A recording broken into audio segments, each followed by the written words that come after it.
Okay, so here's gonna be my public service announcement for the world at this point. Holy shit, okay. So, in doing these door handles, especially the rear ones, the front ones aren't that bad, the back ones. Oh, the back ones. And I know it's supposed to be straightforward, it's supposed to just work, you're supposed to be able to stick the handle in and then go like that, and it locks in, bing, bong, boom. Well, I'm sorry, my vehicle must be screwed up, or they're all like that, I don't know. So what you end up having to do is take the door panel off, which is fun. There's 2 screws underneath the little armrest thing. The leather pops up under the handle. That leather flap pops up. You pop out the little plastic doohickey bob behind that guy. Behind the handle, just take a flat blade right back here with the handle pulled out and pop it. And then there's a screw back there, so 3 screws. Now this part's a bitch. So you gotta take your one of your knees, prop it up against the door. You gotta pull. I pulled on the door pocket a little bit, and then used my other hand, came in from the underside to get in that little bitty gap, fish my fingers in enough, yank it as hard as you can. Hopefully the door will just pop off. So that driver or the passenger front one, I pulled with all my might. I could not get it off till poof, all of a sudden it went. I was like, you stupid freaking beepity. Like, why did you have to take that much force? Now, you should just use a trim pry tool. Well, I don't want to gouge the paint up behind the door panel. No, it's behind the door panel. Well, I don't want there to be a chance for rust or anything like that. So they ain't doing it. That's just how it goes. Now, what sucks is these cars age. This door panel liner thing gets so brittle. All it takes, just watch it crack. Just with, so that sucks because it helps insulate noise and obviously air, which naturally comes in, I guess. So summertime don't really seem to matter, but wintertime you can feel the breeze coming in. So that sucks that they do that, and I don't think you can get these things new anymore, so you're just kind of SOL.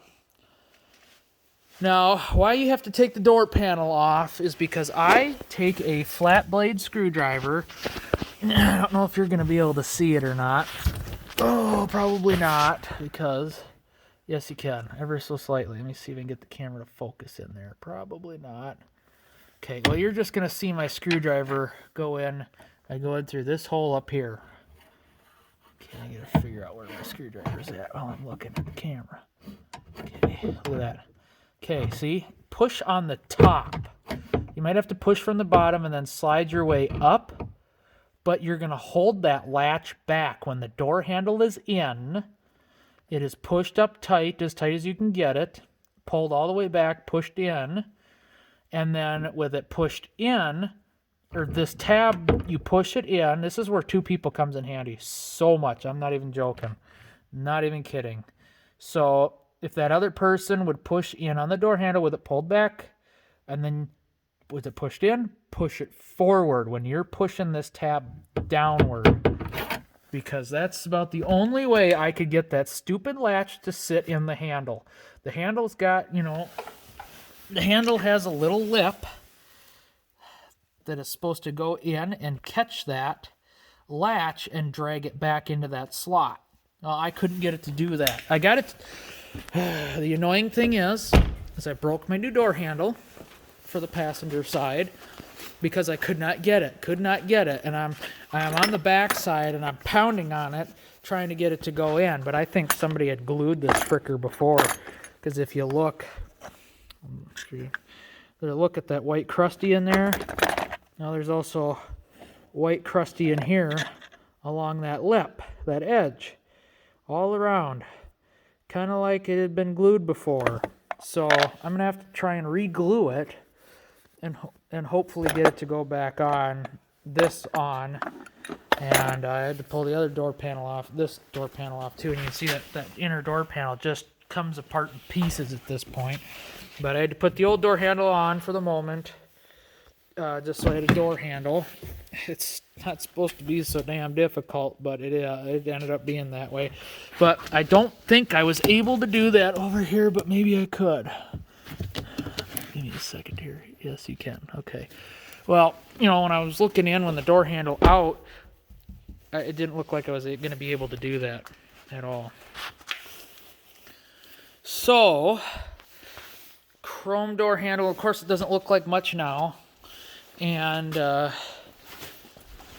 have to polish the door handles, which I probably should have done with it out, but I'm going to do it with it in. Because the paint is so swirled and kind of scuffed-ish that the door handle in the right light, like right now, looks black compared to the blue. And I can't tell unless I'm looking straight down on it. Oh yeah, that's blue, and it matches that blue, huh? But it looks black everywhere else, so I gotta try and polish it. It's kind of like how my red truck over here looks dark, really, really dark when it's dirty, like right now.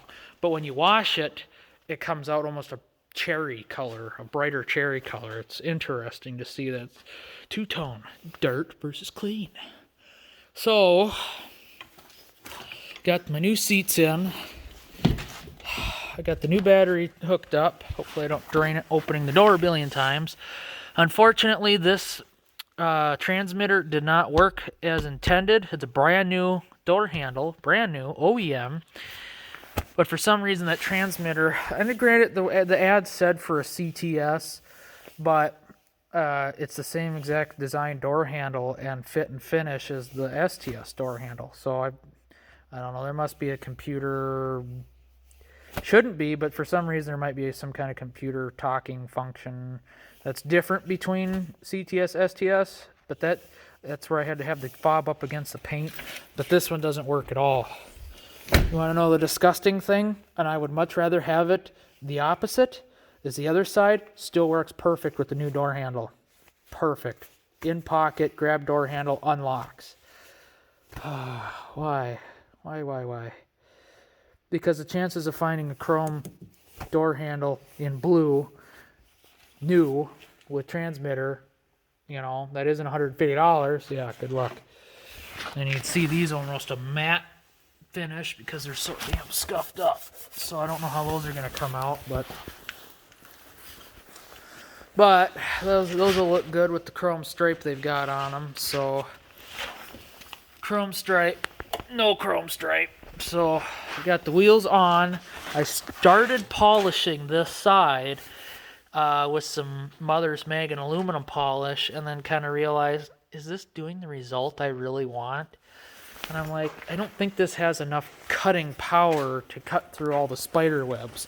So that's where I've got my Meguiar's Ultra Cut compound. This stuff cuts and polishes. And I'm going to use this, but I got to bring it in the house because it's pretty well frozen from sitting up in the garage. So, got to do that. Ooh, battery's hooked up beautifully. I attempted to try and fire it up to see how fast it fires up now, or with the other batteries it seemed like it was struggling really bad. But all I did was go through some Never Dull, not on this wheel yet, this one's next, with some Never Dull and try and clean all the dirt up and whatnot. I should probably go around with some soapy water to get as much dust and dirt off before I Never Dull it, but to get the brake dust stains off. Yeah, so that's going to be fun.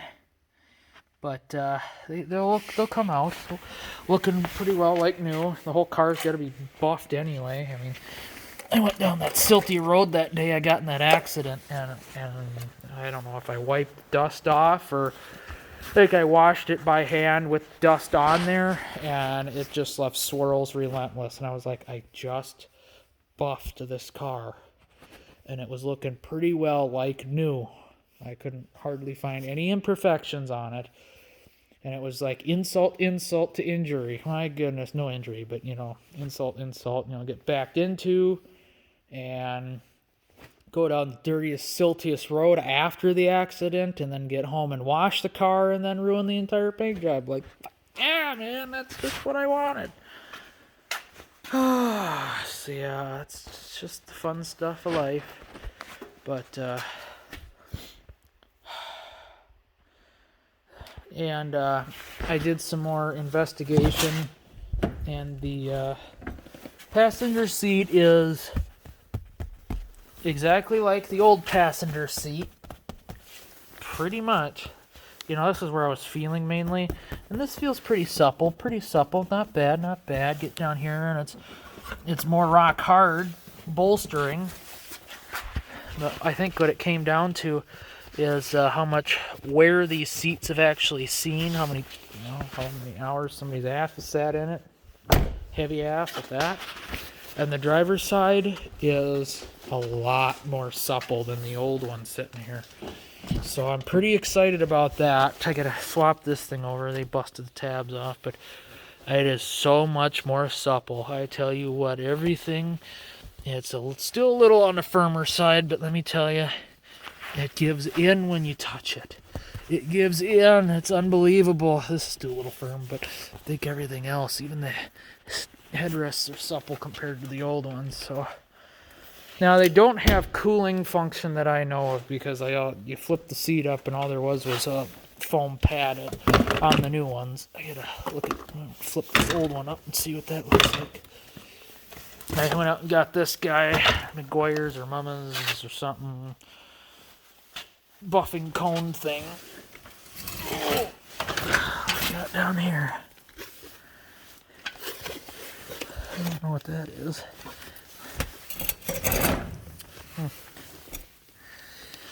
Well, that's something that the other seat didn't have, and I can feel, okay, there's something interesting up there you're not going to be able to see that I know of. I don't know if that's the fan thing. I don't know what that is. That must be for the cooled seats. Okay, so my new seats don't have cooling function, but this cooling function didn't work on this seat anyway, so I'm not out anything. So it's just ventilated, not cooled. But oh my goodness, I tell you. So that'll be nice. Whew. I got to clean all the other 3 wheels before I can buff them. And then I got the truck cleaned up. Not that you'll be able to see it, but oh, it's cold in here. Got the truck washed. It's looking pretty dang decent, other than the mirrors. The boost auto part covers after 2 years look like absolute horse shit. I mean, there's almost no chrome left. It's all corroding and whatnot. But I gotta try a new wax out. This one's just getting waxed. Apparently, I got the Armor King ceramic coating kit, and from what I can tell in the directions, you have to let it sit for like almost a week after you do it to let it fully properly cure. But we're gonna try this stuff out. I've used McGuire's wax in the past. I could show you the best wax I have ever used of theirs, and they don't make it anymore. And this stuff's hard to find, and when you do find it, like on eBay, it is so expensive for one little bottle. But it was the best stuff I have ever used. The NYX Tech Wax 2.0. This stuff was so incredibly hydrophobic. It was unbelievable. I have not come across a wax that is that good. If you've ever used it and agree, let me know, or disagree, let me know. But for me, I have, and I've tried Chemical Guys. I don't know, right here. I've tried Chemical Guys Carnauba wax. This stuff smells so good. You almost want to eat it. It smells so incredibly good, but it does not last. It comes off right away, or wears off right away, or whatever. Other than that, I think I've got newer wax. It's leather. What is this? Yeah, this stuff, Gold Class Carnauba wax, and I don't know. Just nothing like that 2.0 stuff. That stuff was amazing. I don't know, it was too good or something, and they had to get rid of it, but it is what it is. So I'm freaking hungry. I want to call it a day. It's my tool bench, covered in tools, of course. But holy crap! So I got to try and glue this guy back together. get that other door handle on, get the door panels on, and then I don't know, I have to find a bunch of clips, and I'm not buying them at AutoZone or O'Reilly because I'm not paying, you know, $10 for 4 clips when I need like 12 clips. That's just asinine. I'll buy it on like Rock Auto or something, where I could buy, oh, like 10 or 15 of them for $3. So I gotta buy new clips for that, and I gotta try and buff the living flying frig out of it. Maybe wet sand it 1200 grit, 2000 grit to try and get some shine back, because it's pretty screwed up. But we can get that on the car. That'd be great. And I don't know how the heck you get that off, but I don't know if I'd shown you where I'd cracked it when the jack had slipped off. Looks kind of ugly. It's bubbling out on the back, so when you're looking down on it, so whatever. But the wheels look great. I love them. If I had a good place to stand and show you, but I mean, I absolutely love these wheels. They look so good on here. So looking classy. Gonna see if I'm gonna look even better. But can't wait to get out in the sunlight after everything's said and done, buffed up, cleaned up, and can see my nice new chrome door handles. Chrome rocker. It's gonna look so good. And new wheels. Oh, I'm so excited. So, well, that'll do it for now. Hope you guys enjoyed. Stay tuned for the final product. And hope you enjoyed the PSA. And hope that helps. Thanks for watching. God bless.